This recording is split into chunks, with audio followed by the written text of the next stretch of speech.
चलिए, तो आशा करता हूं आप सभी लोगों से कि आप सभी लोग अपने घर पे होंगे, स्वस्थ होंगे, और जो आपके परिजन हैं वो भी अपने घर पे स्वस्थ होंगे। और यदि नहीं है तो आज हम उन कुछ बातों या उन कुछ चीजों को डिस्कस करने की कोशिश करेंगे कि हमें क्या करना चाहिए कोविड के समय रहते हुए, कोविड जाने के बाद, या फिर हमें कब पता चले कि कोविड है हमें। अच्छा, इससे पहले कि मैं आगे बढ़ूं, मैं कुछ एक जरूरी सूचना आप लोगों तक पहुंचा दूं कि यदि आप लोगों के दिमाग में कोई सवाल आता है, प्रश्न आता है, तो चैट बॉक्स में आप जरूर उसे लिखें। हम लोग उसे लास्ट में एड्रेस करने की जरूर कोशिश करेंगे।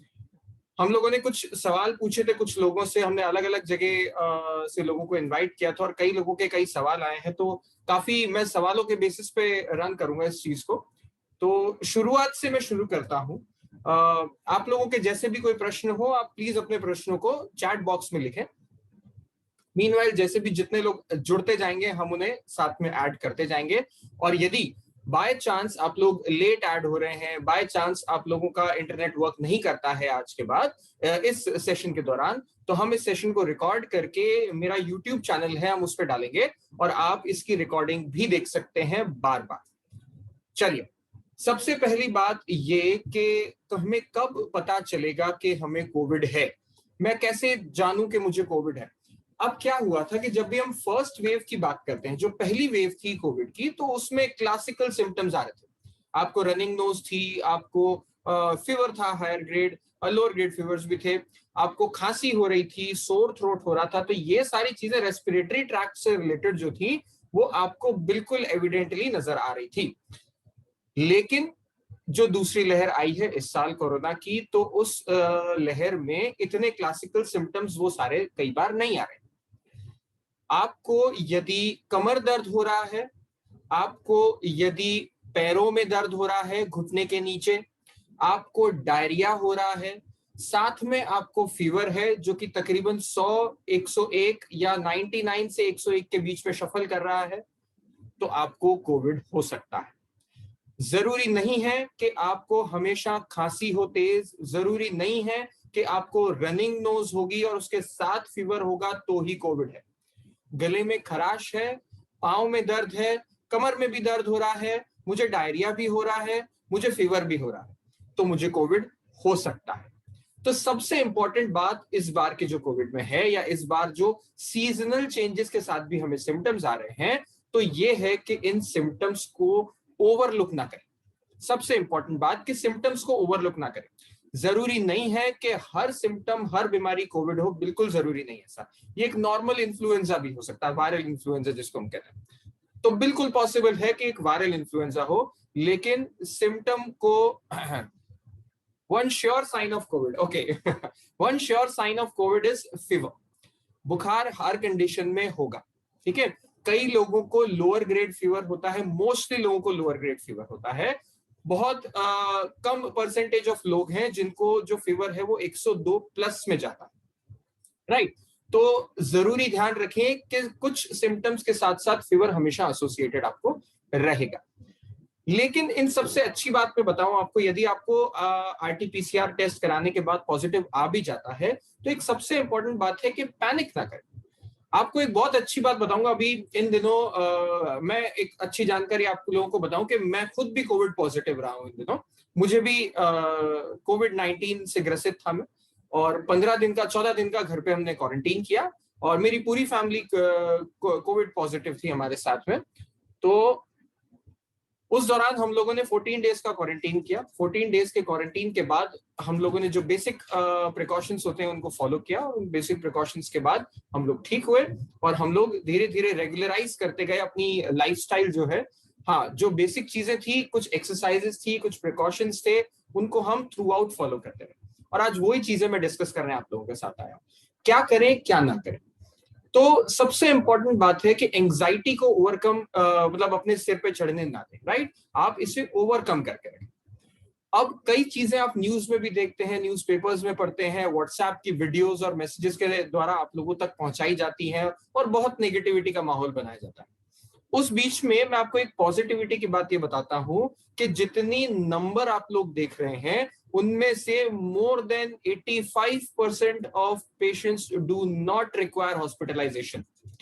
मतलब जितने नंबर आप लोग देख रहे हैं खबरों में आजकल, व्हाट्सएप के जरिए देख रहे हैं, न्यूज़पेपर के जरिए देख रहे हैं, या फिर टीवी चैनल्स के जरिए देख रहे हैं, उनमें से 85 से ज्यादा प्रतिशत लोगों को हॉस्पिटल असिस्टेंस की जरूरत नहीं पड़ती है, वो घर पे रह करके ठीक हो जाते हैं। केवल 15% ऐसे लोग होते हैं जिनको शायद हॉस्पिटल की जरूरत पड़े, और उसमें से भी बहुत छोटा परसेंट ऐसा है जो कि क्रिटिकली इल हो रहे हैं इस कंडीशन से, राइट। अब जितना मैंने अपनी प्रैक्टिस में इन दिनों देखा, या फिर मैंने एनालाइज करके देखा कि वो लोग जिन्हें कोई पुरानी चलती बीमारी है, अगर वो लोग कोविड-19 से ग्रसित होते हैं तो उन्हें शायद ध्यान रखने की जरूरत पड़े। मैं अभी भी नहीं कह रहा हूं हॉस्पिटलाइजेशन या क्रिटिकल इलनेस, ठीक है ना। यदि आप ओबीज हैं, यदि आपको कोई सिम्टम्स हो जा रहे हैं, तो सिम्टम्स को ओवरलुक ना करें। आप बिल्कुल अपने डॉक्टर से बात करें, जो रिक्वायर्ड ट्रीटमेंट है ट्रीटमेंट ले डे 1 से, और आप अपना जो रेगुलर क्वारंटीन है उसे, आइसोलेशन है उसे शुरू करें, राइट। चलिए अब मैं धीरे धीरे शुरू करता हूं कि हमारे सवालों के ऊपर आते हैं जो जो हमसे पूछेगा, और स्टेप वाइज में चलने की कोशिश करता हूं, ठीक है ना। तो सबसे पहला सवाल तो था कॉमन सिम्टम्स क्या है, और उसके बाद हम आगे बढ़ते हैं अब इस चीज में, राइट। तो अब ये आई कि मैं tested, if I am tested positive, yes I will be taking these questions, right. मैं अभी जो बताने वाला हूं आपके लिए, I am sorry I will not be taking medicine because this is ये जो पूरा सेशन है this is based on physiotherapy and what all things we need to take, right? I am not a authorized person to tell you medicines. वो आपके physician जो है या फिर COVID-19 के जो specialist doctors हैं, they will be telling you about the medications, right? चलिए अब सबसे पहले, अगर मैं कोविड-19 टेस्टेड पॉजिटिव हूं, अगर मैं पॉजिटिव टेस्ट हो गया है मेरा, तो मुझे क्या करना चाहिए? तो सबसे पहले मुझे आइसोलेट करना चाहिए, राइट।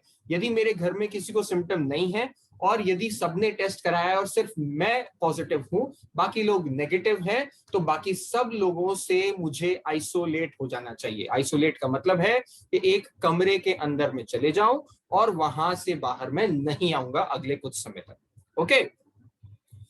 अगर आप टेस्टेड पॉजिटिव हैं और आपको कोई सिम्टम नहीं है तो भी आइसोलेट करना पड़ेगा, राइट। अब मैं बताऊंगा कब तक करना पड़ेगा। When should one go for testing? अगर बेसिक फीवर का सिम्टम आ रहा है तो चले जाइए, नंबर 1। अगर आपको सिम्टम नहीं आ रहा है, लेकिन आप किसी ऐसे इंसान को जानते हो जिससे कि आप क्लोज रिलेशन में थे, जिससे कि आप बहुत ही क्लोज कांटेक्ट में थे, और वो पॉजिटिव आ गया है। क्लोज कांटेक्ट का मतलब एक बार मिलना या किसी का हाथ टच कर देना नहीं होता है, राइट। आप, मैं, मेरी फैमिली का कोई पर्सन है, या मेरा कोई बहुत अच्छा फ्रेंड है, या फिर ऑफिस में मेरा कलीग है जिनके साथ में बैठता हूं, खूब बातें करता हूं, मैं खाना पीना साथ कर रहा हूं, एक दिन 2 दिन के बाद वो पॉजिटिव आ गए हैं, और मैं लास्ट 2 दिनों से ये सारी प्रक्रिया कर रहा था, तो मुझे टेस्ट करवा लेना चाहिए, चाहे मुझे सिम्टम्स हैं या नहीं है। इट इज, ये प्रिकॉशनरी मेजर, इसमें जरूरी नहीं है। सी यस ऑफ कोर्स 15 मिनट से तो बिल्कुल ज्यादा का ही होना चाहिए, क्योंकि अगर आप मास्क लगा रहे हैं, अगर आपके हाथ में ग्लव्स हैं, अगर आप बार बार हाथ धो रहे हैं, तो मेरे ख्याल से 15 मिनट के कांटेक्ट में, अच्छा, और उस दौरान में 15 मिनट के कांटेक्ट के दौरान में अगर उसने स्नीजिंग या फिर खांसी नहीं की है, तो इन दैट केस बहुत ही अनलाइकली है कि आप भी इन्फेक्ट हो, राइट। चलिए, तो सबसे पहले अगर मैं टेस्टेड पॉजिटिव हूं तो मुझे आइसोलेट कर लेना चाहिए।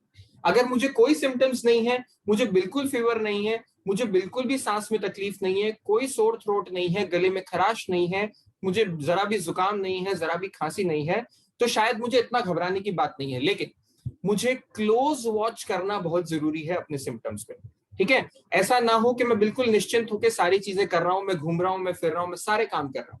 यदि आपको सिम्टम नहीं है, इसका मतलब ये नहीं है कि आप किसी और को इन्फेक्ट नहीं कर सकते, आप किसी और को फिर भी इन्फेक्ट कर सकते हैं, राइट। सो इट्स बेटर कि आप आइसोलेट हो जाए।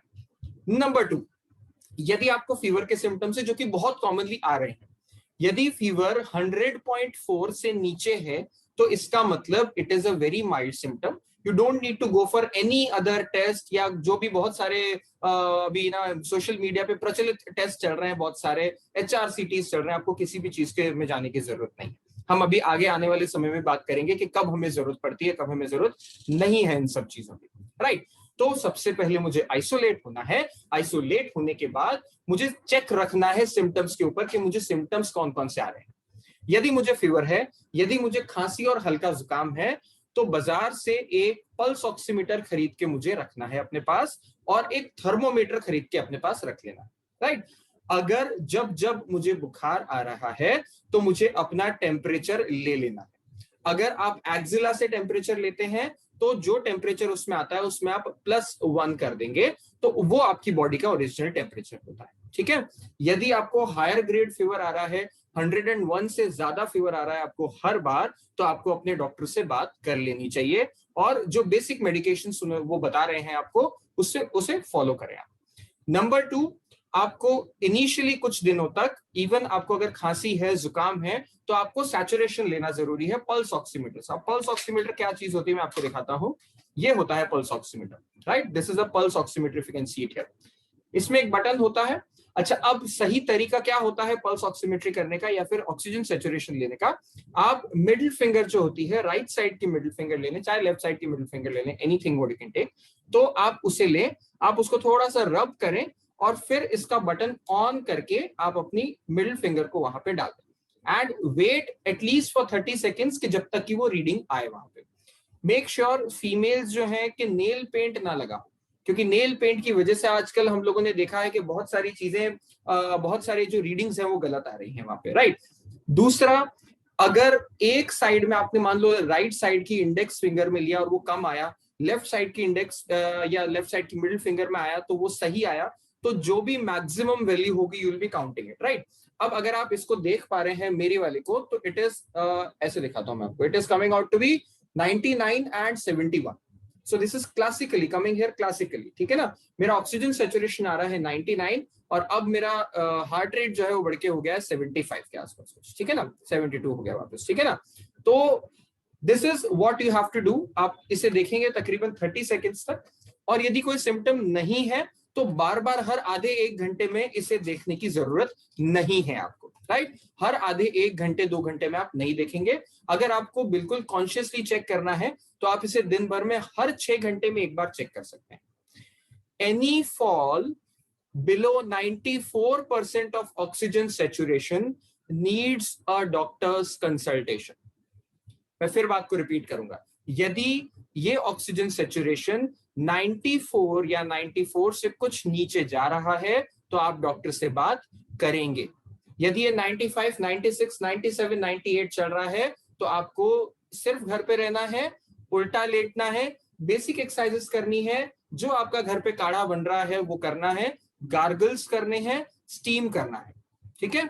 तो ये इन जनरल प्रैक्टिसेस से ये थोड़ा बहुत इंप्रूव हो जाएगा। ओके। नंबर 2, सबसे इंपॉर्टेंट बात है कि जब भी आप घर पे रहेंगे, घर पे रहते हुए you will be going for steam. दिन भर में 4 से 5 बार आप स्टीम करेंगे, और स्टीम करते वक्त आप एक ये कैप्सूल जैसी आती है, बड़ी कॉमनली है अवेलेबल कैप्सूल, इसको कार्वॉल प्लस कहते हैं। तो इसको, इस कैप्सूल को काट करके आपको उसमें पानी में निचोड़ देना होता है। तो अगर ये करेंगे तो अगर कंजेशन है कोई आपका नेजल कैविटी में तो कंजेशन दूर हो जाएगा। यदि ऐसा नहीं भी करते हैं तो भी कोई प्रॉब्लम नहीं है। आप सिर्फ नॉर्मल नल के पानी से भी अगर आप स्टीम करोगे तो it is equally good. Okay. तो दिन भर में 5 से 6 बार आप स्टीम कीजिए, और कम से कम 4 बार आप गार्गल्स कीजिए, ठीक है ना। और एक बहुत कॉमन प्रैक्टिस है उल्टा लेटने की। तो प्रोनिंग हम इस चीज को कहते हैं। तो प्रोनिंग से क्या होता है कि जो भी पीछे लोब्स होते हैं, लंग्स में कई सारे लोब्स होते हैं हमारे, राइट। तो मैं जितना सीधा लेटता हूं तो उसमें जो पीछे वाले लोब्स होते हैं उसमें हमेशा सांस पूरी भरती नहीं है, ठीक है। तो सांस को पूरा भरने के लिए पीछे तक मुझे उल्टा लेटने की जरूरत होती है। तो इसके लिए मुझे एक तकिए की जरूरत पड़ेगी। तो यदि आपको, आपके पास 4 तकिए हैं तो आप दोनों साइड्स पे भी लगा सकते हैं। यदि नहीं है तो मैं आपको बताता हूं एक बहुत ही अच्छा तरीका कि क्या करेंगे आप। एक नॉर्मली तकिए को इस तरह से रखिए and go like this. This would be a best way. यदि आप इस तरीके से भी लेटते हैं और गहरी सांस लेने की कोशिश करते हैं तो जो लोग पीछे होते हैं लंग्स के, उनमें एयर एंट्री बहुत इंप्रूव हो जाती है, right. So this is what you can do. यदि आपके पास ज्यादा तकिए अवेलेबल हैं, कई बार क्या होता है कि घर में बहुत सारे लोग एक साथ पॉजिटिव हो जाते हैं, तो सबको अपने अपने पिलोस चाहिए, तो इतने घर में नहीं मिलते, तो इस केस में आप एक तकिए से भी कर सकते हैं। यदि आपके पास 4 तकिए हैं तो आप एक तकिया इस साइड में लगाएंगे, एक तकिया आप इस साइड में लगाएंगे और एक एब्डोमेन से थोड़ा सा नीचे लगाएंगे, है ना, पेट से थोड़ा सा नीचे। तो वो एक बहुत ही अच्छी पोजीशन आपको अटेन करती है। दिन भर में तकरीबन 16 से 18 घंटे तक आप प्रोनिंग कर सकते हैं इनिशियल स्टेजेस में। यदि आपको ब्रीदिंग में डिफिकल्टी हो रही है, यदि आपको खांसी ज्यादा आ रही है, तो भी आप प्रोनिंग कर सकते हैं। यदि आपका सैचुरेशन ड्रॉप हो रहा है तो भी आप प्रोनिंग कर सकते हैं, राइट। तो ये सारी चीजें आप कंटिन्यू कर सकते हैं। अब बारी आती है अच्छा, एक कॉमन क्वेश्चन मेरे पास बहुत आया था कि भाई हमने आजकल इंटरनेट पे बहुत ज्यादा चीजें चल रही है कि आरटीपीसीआर टेस्ट जब कराते हैं तो उसमें एक चीज आती है सीटी वैल्यू। तो सीटी वैल्यू हमारी तो अच्छी है, ऐसा कहा जाता है कि 35 से जब ऊपर होती है सीटी वैल्यू तो टेस्ट नेगेटिव हो जाता है, और जितने लोगों की वैल्यू 35 से क्लोज होती है तो वो they are considered to be weak positive people. लेकिन मैं एक बात बता दूं, आप लोग उस चक्कर में मत पड़ो। यदि आपको if you are tested positive for RTPCR, leave CT values, आपको जो बेसिक गाइडलाइंस है आप सिर्फ उनको फॉलो कीजिए, छोड़ दो, उस चक्कर में मत पड़ो, उस कंफ्यूजन में पड़ो ही मत। वो सब कंफ्यूजिंग चीजें होती है, वो सिर्फ आपको एनालिटिकल यूजेज की वाली चीजें हैं, तो इट्स बेटर आप उस चक्कर में ना पड़े। आपको जो बेसिक गाइडलाइंस बताई गई हैं, यदि कुछ दवाइयां बताई गई हैं तो उन दवाइयों को लीजिए, आपको जो गाइडलाइंस और प्रिकॉशंस फॉलो करने का है उनको फॉलो कीजिए। अच्छा, अब अगर एक और बहुत कॉमन चीज चल रही है कि क्या हमें पॉजिटिव होते ही एचआरसीटी करा लेना चाहिए, इसका मतलब सीटी स्कैन जो होता है चेस्ट का वो करा लेना चाहिए, तो इसका जवाब मैं कहूंगा ना। एचआरसीटी के लिए प्रिस्क्राइब आपको आपके फिजिशियन करेंगे। यदि आपको सिम्टम्स आ रहे हैं, आप अपने डॉक्टर से कंसल्ट कीजिए, और यदि उन्हें ठीक लगेगा तो वो आपको सजेस्ट करेंगे that you should go for a HRCT.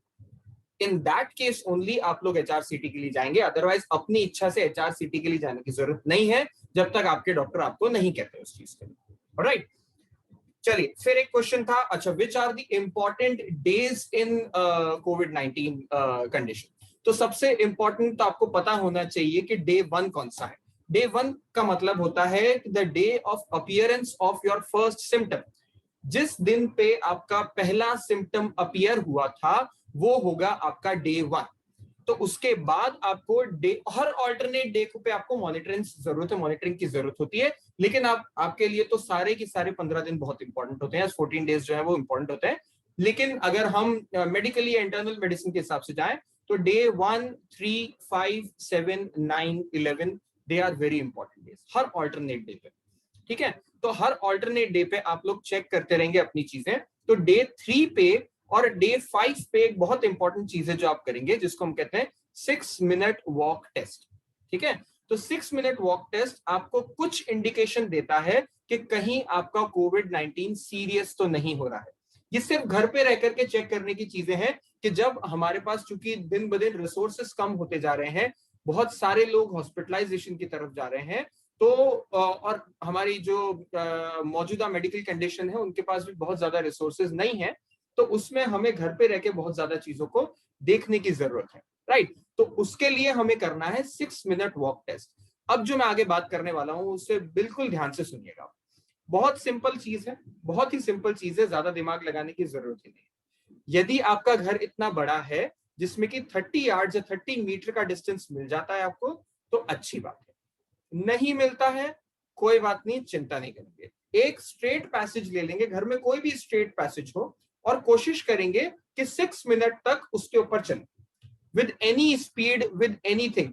बहुत सारी जगह आपको मिलेगा कि आपको 500 मीटर्स चलना जरूरी है, बहुत जगह मिलेगा कि आपको इतना चलना जरूरी है, कम से कम इतना डिस्टेंस कवर होना चाहिए, कोई बात नहीं। आप सिर्फ डे 3, डे 5 पे 6 मिनट वॉक टेस्ट, वैसे आप रोज कर सकते हैं इस चीज को, लेकिन आप चाहें तो डे 3, डे 5 पे 6 मिनट कंटिन्यू वॉक करें एक पैसेज पे। ठीक है ना, मेरा भी घर इतना बड़ा नहीं है, लेकिन मेरे घर में जितनी एक स्ट्रेट पैसेज की जगह थी, हम सभी लोगों ने वहां पे वॉक किया। आप कंटिन्यू 6 मिनट वॉक करेंगे। अब इस वॉक को करने से पहले आप अपना सैचुरेशन और हार्ट रेट ले लेंगे, उसमें भी सैचुरेशन, ऑक्सीजन सैचुरेशन आप ले लेंगे। यदि वो 97, 98, 96 भी आ रहा है, इट इज ओके, आप कंटिन्यू कीजिए।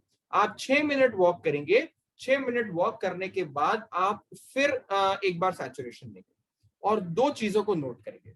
एक तो ये कि कहीं आपका सैचुरेशन जो है वो 94 या 93 से कम तो नहीं हो रहा है, या फिर जो भी आपकी पहले रेस्टिंग वैल्यू थी, क्या उससे 4 या 5% का डिफरेंस आ रहा है। मतलब पहले अगर 97 थी और अब अगर 91 हो गई है 6 मिनट वॉक करने के बाद, तो this is a mark of seriousness, this is a mark कि अब आपको अपने डॉक्टर से बात करनी चाहिए। या मान के चलिए यदि वो 98 थी, फिर 92 या 93 हो गई है 6 मिनट्स के वॉक करने के बाद, तो आपको अपने डॉक्टर से बात कर लेनी चाहिए। नंबर 2 थिंग जो आप देखेंगे वो है रेट ऑफ एक्सर्शन कितना हो रहा है, कितना ज्यादा थकान हो रही है। क्या 6 मिनट चलने के बाद आपकी सांस एकदम फूल जाती है, क्या आप हांफने लगते हैं? यदि ऐसा हो रहा है तो this is also a sign कि अब आपको अपने डॉक्टर से कंसल्ट कर लेना चाहिए, राइट? तो इन चीजों को ध्यान में रखेंगे। तो 6 मिनट वॉक टेस्ट आपको ये बताता है कि कहीं आप निमोनिया की तरफ तो नहीं जा रहे हैं।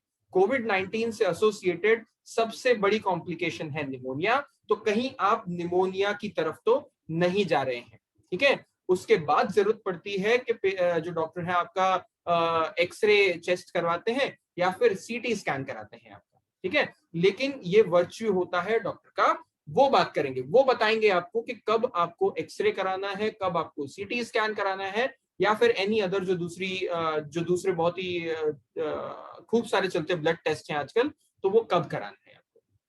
अपनी इच्छा से कुछ ना करें, अपने डॉक्टर खुद ना बने, बेसिक प्रिकॉशंस फॉलो करेंगे, लेकिन जो सीरियस सिम्टम्स या कोई भी ऑल्टरेशन सिम्टम्स में आ रही है, उन सिम्टम्स को रिपोर्ट करेंगे अपने डॉक्टर को, ठीक है? चलिए, 6 मिनट वॉक टेस्ट की हमने बात कर ली, फिर हम बात करेंगे कि हमें शेड्यूल कैसे फॉलो करना चाहिए। अब शेड्यूल में मैं सबसे पहले बात करूंगा वो चीज जो जिसके लिए हम आज यहाँ पे एकत्रित हुए हैं, यानी कि एक्सरसाइजेस हम क्या करें। एक्सरसाइजेस में यदि आप कोविड पॉजिटिव हैं तो आप सिर्फ ब्रीदिंग एक्सरसाइजेस करेंगे नॉर्मली, बहुत ज्यादा एक्सर्टिव एक्सरसाइजेस आप नहीं करेंगे, ठीक है? नंबर 1 चीज, सबसे पहला ध्यान आपको ये रखना है कि आपको खूब रेस्ट करना है इस फेज के दौरान। आपको इस फेज के दौरान बहुत जितना पॉसिबल हो सके उतना रेस्ट कीजिए आप, ठीक है?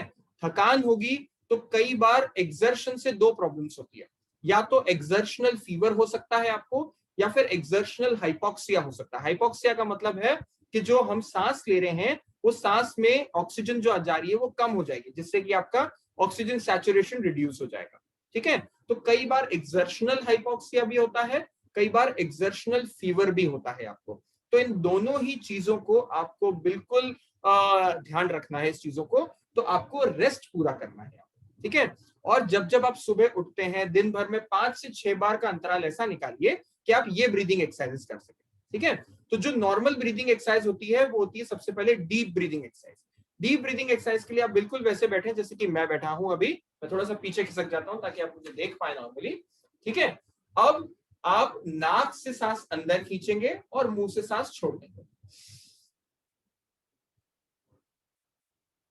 आप मैक्सिमम सांस को ऊपर खींचने की कोशिश करेंगे, लेकिन एक इंपॉर्टेंट चीज का ध्यान रखेंगे कि जब भी आप गहरी सांस ऊपर खींच रहे हैं तो कहीं आपके कंधे तो ऊपर नहीं हो रहे हैं, ठीक है ना? मतलब दिस इज रॉन्ग पैटर्न, आपको गहरी सांस ऐसे नहीं खींचनी है।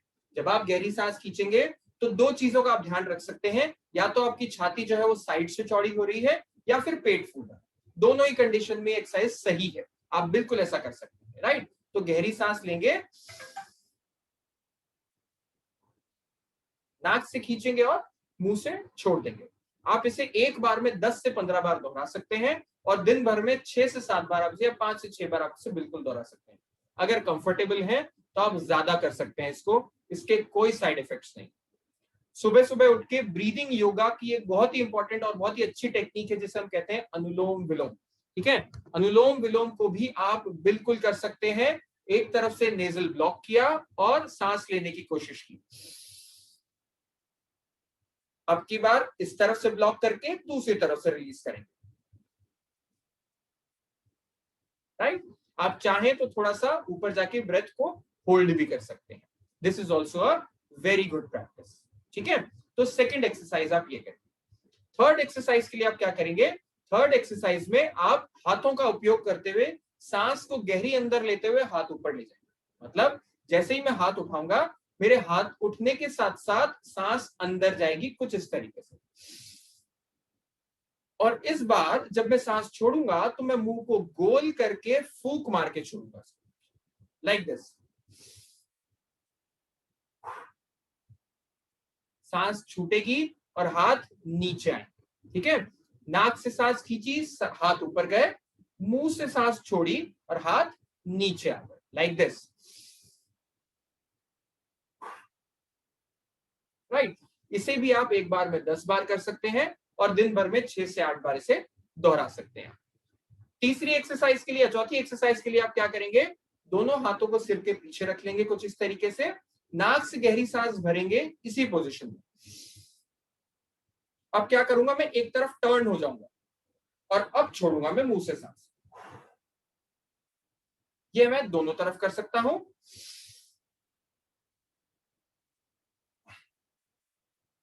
इसे भी आप ईच साइड 10-10 बार कर सकते हैं, दिन भर में 6 से 8 बार इस पूरी एक्सरसाइज को कर सकते हैं।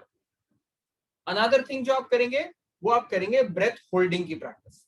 मतलब मैं सांस को जितना मैक्सिमम हुआ ऊपर खींच लिया, नाक से खींचता चला गया, खींचता चला गया, खींचता चला गया, जितना मैं मैक्सिमम खींच सकता हूं, और वहां उसे होल्ड करने की कोशिश करें। मेक श्योर करें कि आप 30 सेकेंड से ज्यादा होल्ड कर पा रहे हैं। यदि आप 30 सेकेंड से ज्यादा अपनी सांस को होल्ड कर पा रहे हैं, इसका मतलब है कि आपकी लंग्स के सारे लोब्स में हवा जा रही है अंदर। ठीक है, होल्ड, होल्ड करेंगे कम से कम 30 सेकेंड्स तक और फिर छोड़ देंगे। ठीक है, यदि आप 30 सेकेंड से ज्यादा होल्ड कर पा रहे हैं तो बहुत अच्छी बात है, लेकिन कम से कम 30 सेकेंड्स तक आप होल्ड करेंगे। अच्छा, एक इंपॉर्टेंट बात, यदि आप इन एक्सरसाइजेस को परफॉर्म करते समय थक रहे हैं, यदि कोई थकान हो रही है आपको, तो आप मेक श्योर करें कि थकान नहीं होनी चाहिए। आप रुक रुक के एक्सरसाइजेस कर सकते हैं, आपको एक ही बार में सारी एक्सरसाइजेस करने की जरूरत नहीं है। ठीक है, ऐसा नहीं है कि मुझे फटाफट से सारी एक्सरसाइज एक ही बार में करनी है, ऐसा कोई कंपल्शन नहीं है हमारे पास। ठीक है, तो आप रुक रुक के भी इन एक्सरसाइज को कर सकते हैं, लेकिन ध्यान रहे थकान नहीं हो रही है, सांस नहीं फूल रही है। बहुत कॉमनली एक कॉम्प्लिकेशन या बहुत कॉमनली एक सिम्टम आता है ड्राई कफ का। तो कई बार ऐसा होता है एक्सरसाइज करते समय एकदम एक एपिसोड आता है ड्राई कफ का कि बहुत खांसी चलने लगती है, ड्राई एकदम कफ आना शुरू हो जाता है एकदम ऐसे। यदि ड्राई कफ आ रहा है तो आप अपनी मेडिकेशन से वो लीजिए, या फिर कई ऐसी कफ सप्रेसिंग ऐसी टैबलेट्स जो होती हैं बाजार में अवेलेबल होती है, जैसे कि विक्स हो गई, स्ट्रेप्सिल्स हो गई, तो आप उससे भी ले सकते हैं। राइट, तो ये सारी एक्सरसाइज आप करेंगे ड्यूरिंग द टाइम, जब जब मौका मिले तब तब कम से कम 6 मिनट। यदि आप नहीं चल पा रहे हैं कोई प्रॉब्लम नहीं है, 2 मिनट से शुरू कीजिए, 3 मिनट तक चलिए, 4 मिनट तक चलिए, कोशिश करें उतना चले जिसमें कि आपको थकान ना हो। जब भी एक और इम्पोर्टेंट कि यदि कई ऐसे पेशेंट्स होते हैं जो कि पोस्ट कोविड फेज में बड़ा ही इंटेंसिव लंबा इंटेंसिव केयर फेज डील करके आते हैं, जिन लोगों की अभी भी कई डॉक्टर्स कहते हैं कि एयर एंट्री कम है, और यदि आप उनका एक्सरे भी देखें तो एक्सरे में व्हाइट व्हाइट अपीयरेंस ज्यादा होती है, ब्लैकिश अपीयरेंस कम होती है उनके क्या कहना चाहिए एक्सरे के अंदर। तो हम उसे कोलैप्स लंग कहते हैं, या फिर वो हिस्सा लंग का जिसमें की हवा नहीं जा रही है पूरी। तो उसके लिए सबसे बढ़िया थंब रूल होता है to mobilise the patient. Mobilise का मतलब होता है पेशेंट को खड़ा करके चलाओ थोड़ा सा, जितना भी पेशेंट चल सके। हाफना नहीं चाहिए, सांस नहीं फूलनी चाहिए, या कोई दूसरे कार्डियक या पल्मोनरी सिम्टम्स नहीं आने चाहिए। यदि उतना पेशेंट चल पा रहे हैं, it is a very good exercise to increase air entry in the lungs. हवा को लंग्स के हर लोब में घुसाने का सबसे अच्छा तरीका है बिठाओ पेशेंट को या फिर घुमाओ पेशेंट को। यदि बैठ सके पेशेंट, यदि चल सके पेशेंट, तो चलवाइए। खड़ा करने और चलने से एयर एंट्री बहुत इंप्रूव होती है लंग्स में, मार्क कर लीजिएगा इसे। ठीक है, चलिए अब कुछ और टॉपिक्स जिन पे मुझे बात करनी है आज, वो है प्रोनिंग की बात हम लोगों ने कर ली। अच्छा, अब इसमें एक बहुत इंपॉर्टेंट जो मैं बात कर रहा था आपसे कि डेज की इंपॉर्टेंस जो होती है, तो यदि आपका 5वें 6ठे दिन तक 6 मिनट वॉक टेस्ट सही आ रहा है, 6 मिनट वॉक टेस्ट आपका नॉर्मल आ रहा है सब कुछ 6ठे दिन तक या 7वें दिन तक, इसका मतलब आप लोगों ने एक अच्छी रिकवरी की तरफ या फिर माइल्ड रिकवरी या माइल्ड इन्फेक्शन की तरफ कदम बढ़ा लिए हैं आपने। तो ये एक बहुत ही अच्छा साइन है। इसका मतलब 6ठे दिन तक भी अगर आपको निमोनिया के कोई साइंस नहीं है या 7वें दिन तक भी आपको कोई निमोनिया के साइंस नहीं है, 6 मिनट चलने पे सैचुरेशन ड्रॉप नहीं हो रहा है, हाफ नहीं रहे हो आप, इसका मतलब it is a good sign. और यदि आप 9 दिन तक ये सेम चीज कंटिन्यू कर लेते हैं with very mild fever, mild cough, mild cold, diarrhoea हो रहा है या फिर हाथ पैर में दर्द हो रहा है, कमर में दर्द हो रहा है, वीकनेस आ रही है, तो ये सारी चीजें अगर रहती हैं तो मैं एक बात बता दूं, 9वें दिन पे जो एक्टिव कोविड या एक्टिव कोरोना वायरस है आपकी बॉडी में वो खत्म हो जाता है। तो इसीलिए ऐसा कई स्टडीज कहती हैं, कई मेडिकल जर्नल्स या लिटरेचर कहते हैं कि आप अपना आइसोलेशन 9वें दिन पे खत्म कर सकते हैं अगर आपके सिम्टम्स माइल्ड है तो। लेकिन मैं फिर भी एक बात कहूंगा कि जो आपके ट्रीटिंग डॉक्टर्स हैं, ट्रीटिंग फिजिशियन हैं, आप एक बार उनसे जरूर बात करें कि क्या मैं अपना आइसोलेशन खत्म कर सकता हूं। क्वारंटीन खत्म नहीं होगा, आइसोलेशन खत्म हो जाएगा।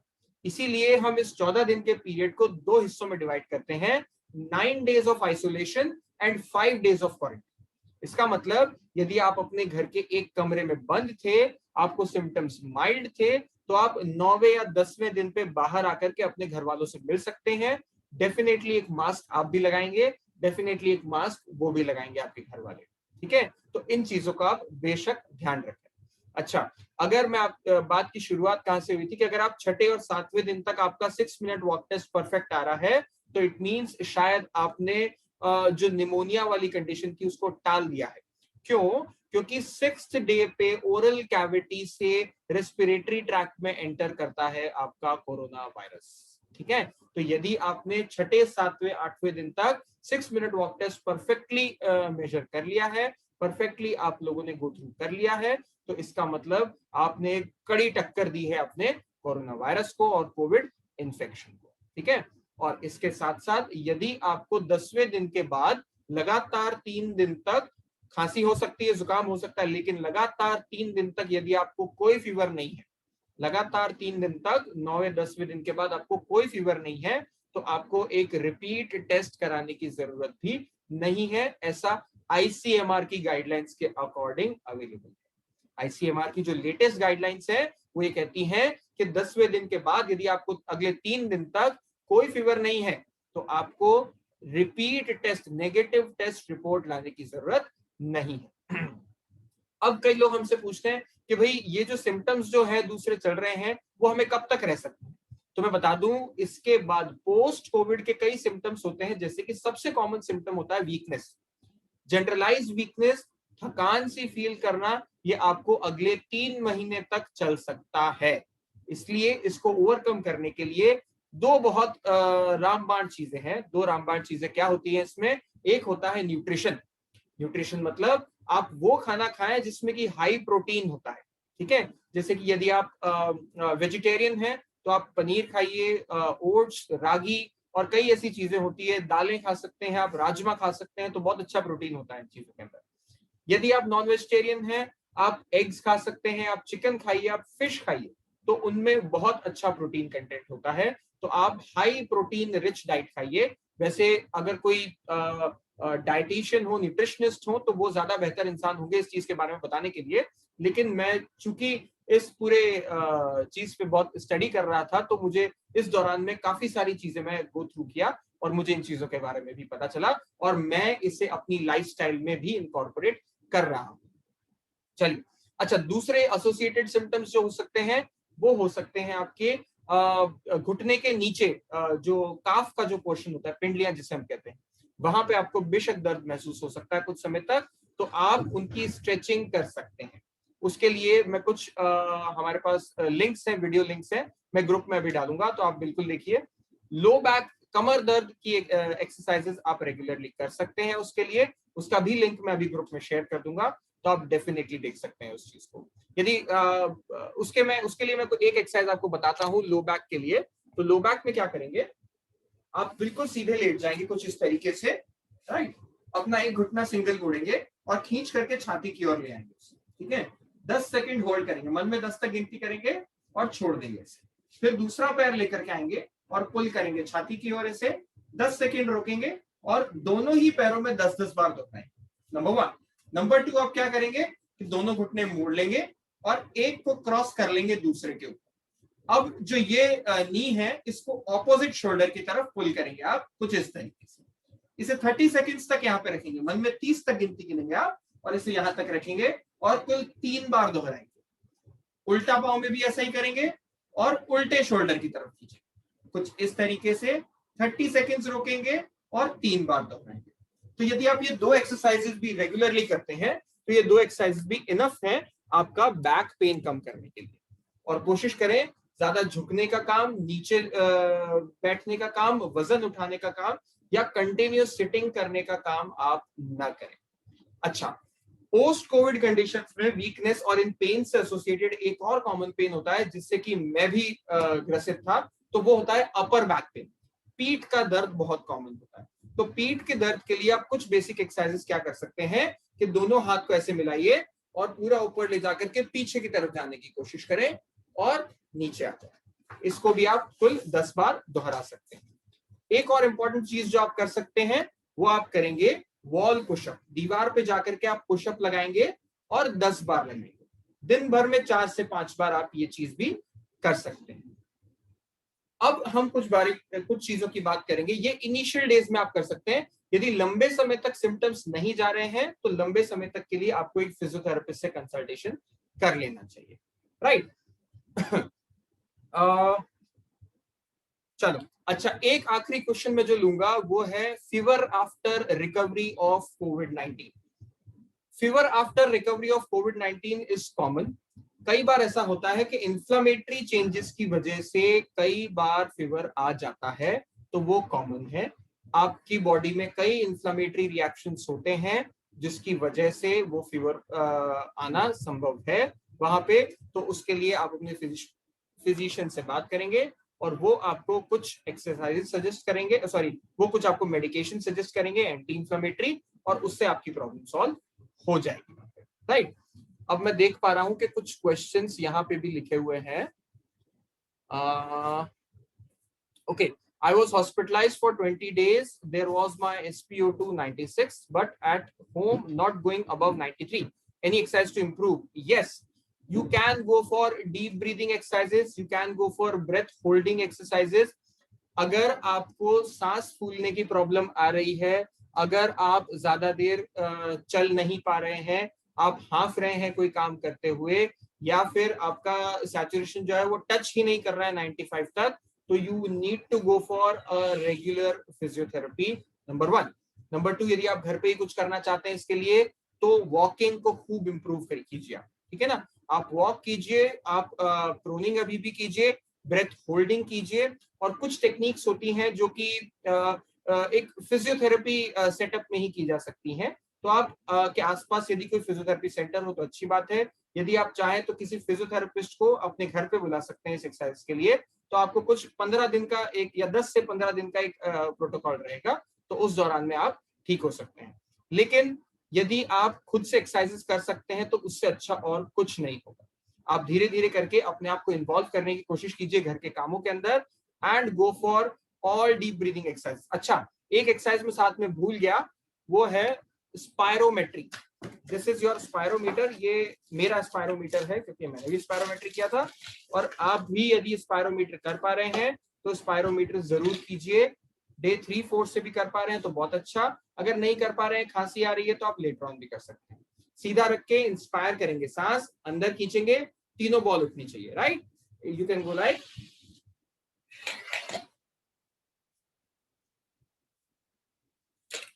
सांस को पूरा ऊपर खींचेंगे, तीनों बॉल लग जाएगी ऊपर, तो उसे कम से कम 5 सेकंड तक होल्ड करने की कोशिश करेंगे।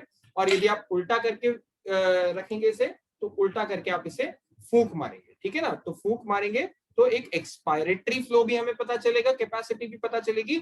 सांस अंदर खींचेंगे तो इंस्पिरेटरी फ्लो भी हमें पता चलेगा इससे रिलेटेड, राइट। तो ये चीज भी आप रेगुलरिटी में कर सकते हैं। और मैम जो आपने 93 वाला सैचुरेशन लिखा है, तो आपको बैक की एक्सरसाइजेस भी, अपर बैक की जो मैंने एक्सरसाइज बताई है आपको, ये वाली, ये आप रेगुलरली कीजिए और अपर बैक पे थोड़ा सा वर्क कीजिए आप। हो सकता है आपका पोस्चर ठीक ना हो, तो पोस्चर पे भी वर्क कीजिए आप। वॉक यदि आप कर पा रहे हैं तो वॉक कीजिए आप ब्रेथ होल्डिंग को थोड़ा सा इंप्रूव कीजिए, ठीक है। आप जो दूसरी हमने एक्सरसाइज बताई है ब्रीदिंग के लिए, उनको रेगुलरिटी में कीजिए आप, ठीक है। यदि कर रहे हैं तो और बढ़ा दीजिए, नहीं कर रहे हैं तो उनको स्टार्ट कर दीजिए, right. So let me take another question. My wife have pain in her finger while she make a wrist, while she make a fist, you mean, and when she wake up from sleep, that time also she is having finger pain. So is this associated with COVID? क्या ये pen Covid के बाद हुआ है? अगर नहीं भी हुआ है, क्या एक ही फिंगर में है, क्या मल्टीपल फिंगर्स में है, क्या कोविड के बाद शुरू हुआ है ये पेन, क्या वो हॉस्पिटलाइज थे, क्या आप मुझे कुछ हिस्ट्री बता पाएंगे? क्या फिंगर को फोल्ड करती है तो अटकती है उंगली उनके बीच में? क्योंकि मुझे इतना एग्जैक्टली ये कोविड से रिलेटेड नहीं लग रहा है। हम कुछ और सवाल लेंगे, आप प्लीज मुझे बाकी इंफॉर्मेशन दीजिए। सी, ये आपने बिल्कुल अच्छा सवाल पूछा कि हमको कैसे पता चलेगा कि कोविड, ये ऑक्सीमीटर की रीडिंग जो है वो सही है। ऑक्सीमीटर की रीडिंग यदि आपको डिफरेंट मिल रही है एक हाथ में, तो दूसरी तरफ भी चेक कीजिए। यदि आपको दो फिंगर्स में सिमिलर रीडिंग मिलती है, तो you can say that that particular reading is a correct reading, okay. लेकिन ऐसा कोई जरूरी नहीं है कि आपको हर उंगली में सेम रीडिंग मिले। It is subjected to be changed, right. बिल्कुल चेंज हो सकती है रीडिंग, फिजियोलॉजिकली भी हो सकती है। आपको हमेशा हम ब्लेम नहीं कर सकते मशीन को। नॉर्मली भी ऐसा हो सकता है कि आपकी इस उंगली में कुछ और रीडिंग आ रही है और दूसरे हाथ की इस उंगली में कुछ और रीडिंग आ रही है, right. So you will take the maximum reading, जो भी maximum reading.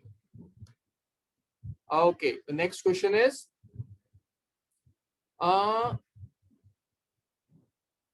whenever I test it never gets stable, क्या ऑक्सीजन? ओके, हमने इसका ले लिया। got positive in RT-PCR but no symptoms, congratulations, that wonderful, but you need to go for an isolation. Fever कितने दिन तक रहता है हमने बात कर लिया है इसके बारे में, राइट। सो ऑक्सीमीटर लगाने का सही तरीका हमने बताया था, बिल्कुल हम वापस से एक बार बता देते हैं। If you are a female, कोशिश करें कि नेल पेंट्स ना लगे हों। Right side middle finger, left side middle finger appropriate है इसके लिए। वैसे आप कहीं पे भी लगा सकते हैं, इसको आना हमेशा सही ही चाहिए, लेकिन right side middle finger is a good option. So आप फिंगर को ऐसे रब करेंगे, रब करने के बाद ये रहा ऑक्सीमीटर, ऑक्सीमीटर का बटन दबा के इसे ऑन करेंगे, ऑन करके फिंगर को इंसर्ट करेंगे इधर और डाल देंगे और इंतजार करेंगे कम से कम 30 सेकंड तक कि ये रीडिंग आए। और रीडिंग आने के भी 30 सेकंड के बाद तक आप रुक सकते हो, तो टोटल आप 1 मिनट तक रुक करके फाइनल रीडिंग ले सकते हो, ठीक है ना, कितनी आ रही है। इट शुड बी आपकी जो हार्ट रेट है, यदि वो 110 तक के या 100 के नीचे तक फॉल कर रही है, it is well and good.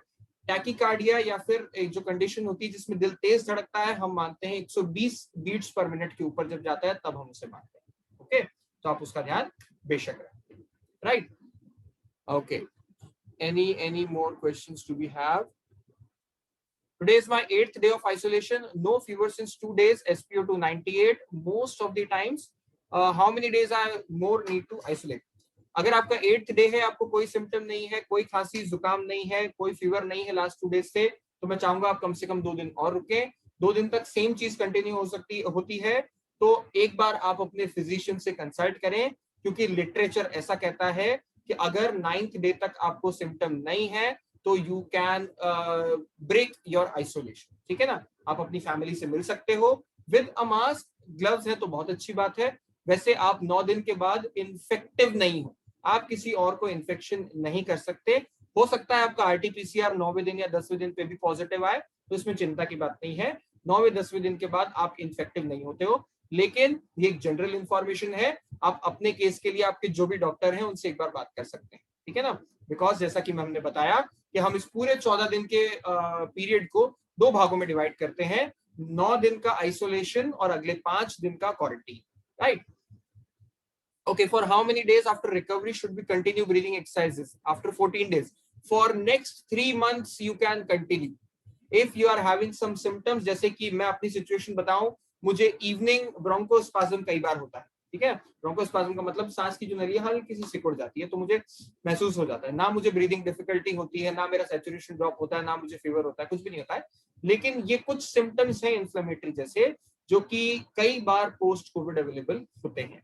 तो आपकी देखिए, लंग कंप्लायंस को इंप्रूव करने के लिए आप अगले 3 महीने तक बेशक एक्सरसाइजेस कर सकते हैं। वैसे कई लोग मिलेंगे आपको जो कि 6 महीना कहेंगे, जो आपको कुछ इस तरीके से बात कहेंगे, 6 हफ्ते कहेंगे, आई एम सॉरी, लेकिन मैं आपको सजेस्ट करूंगा कि अगले 3 महीने तक आप ये सारी एक्सरसाइजेस कंटिन्यू करें, चाहे वो बैक की एक्सरसाइज हो, चाहे वो स्ट्रेंथनिंग एक्सरसाइजेस हो, चाहे वो ब्रीदिंग एक्सरसाइजेस हो, या चाहे वो प्रिकॉशंस हो। Can it relapse again? Yes, it can relapse again. वैसे जो री इन्फेक्शन रेट है, आज तक कई ग्लोबल स्टडीज हुई है पिछले साल भी, तो रिलैप्स की रेट या री इन्फेक्शन की रेट जो है वो 0.87% बताई गई है। इसका मतलब बहुत ही कम है, लेकिन है।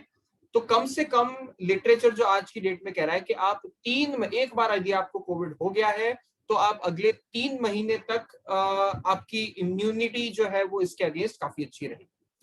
लेकिन मैं फिर भी एक बात कहूंगा कि आजकल जितना हम देख पा रहे हैं, जितनी स्टडीज हो रही हैं, बहुत सारे म्यूटेंट्स यानी कि म्यूटेटेड वर्जन्स अवेलेबल हैं कोरोना वायरस के। तो अब उस म्यूटेटेड वर्जन को हमारी बॉडी अगर आइडेंटिफाई कर पाती है, तब तो हम इम्यून है।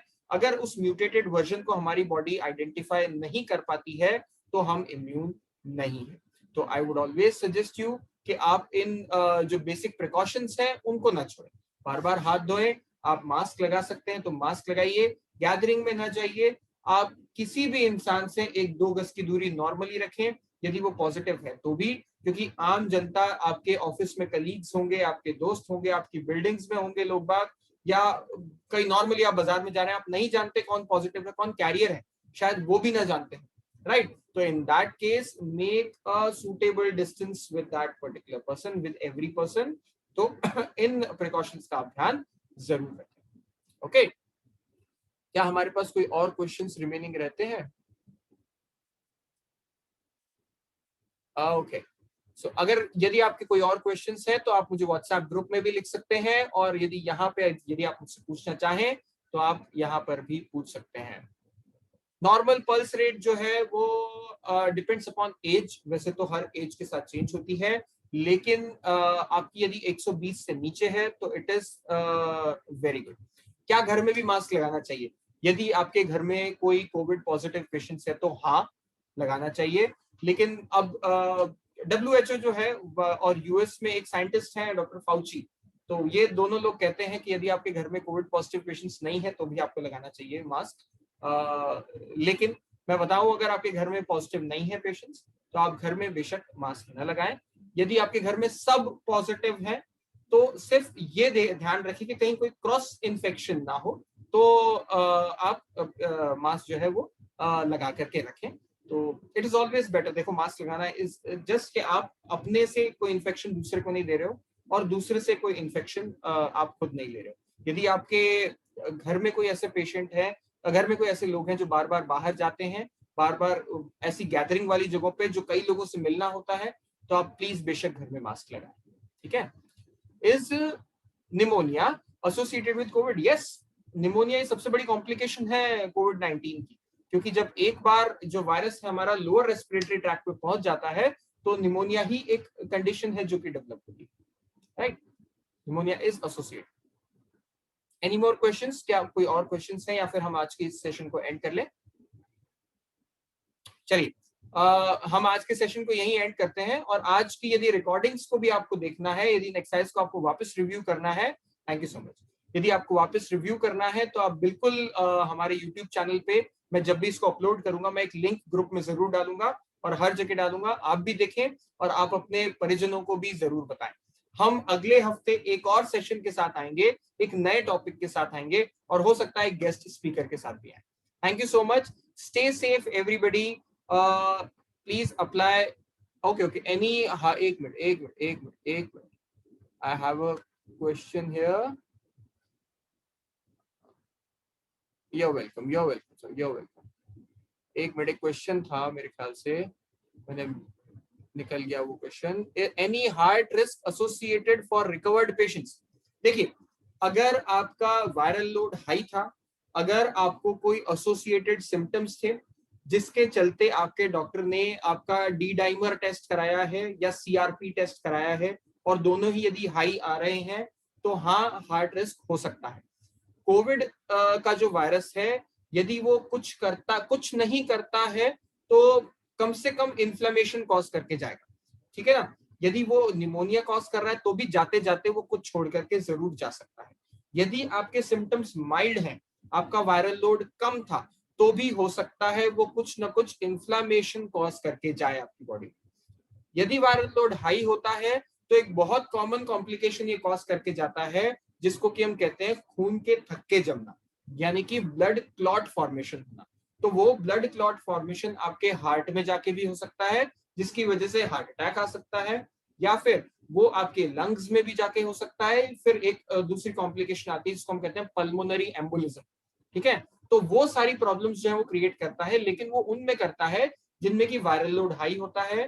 तो वो आपको पहले ही पता चल जाता है कि जब आपका 6 मिनट वॉक टेस्ट गड़बड़ होने लगता है, यदि आप जबरदस्त हांफने लग रहे हो थोड़ा चलने पे, आपका सैचुरेशन ड्रॉप हो रहा है कहीं पे, तो आपको ये कार्डियक सिम्टम भी है एक तरीके का। तो इसका मतलब आपको कोई कार्डियक, या फिर अगर आपको कोई कार्डियक हिस्ट्री रही हो, ठीक है, तो भी ये चीजें पॉसिबिलिटी है।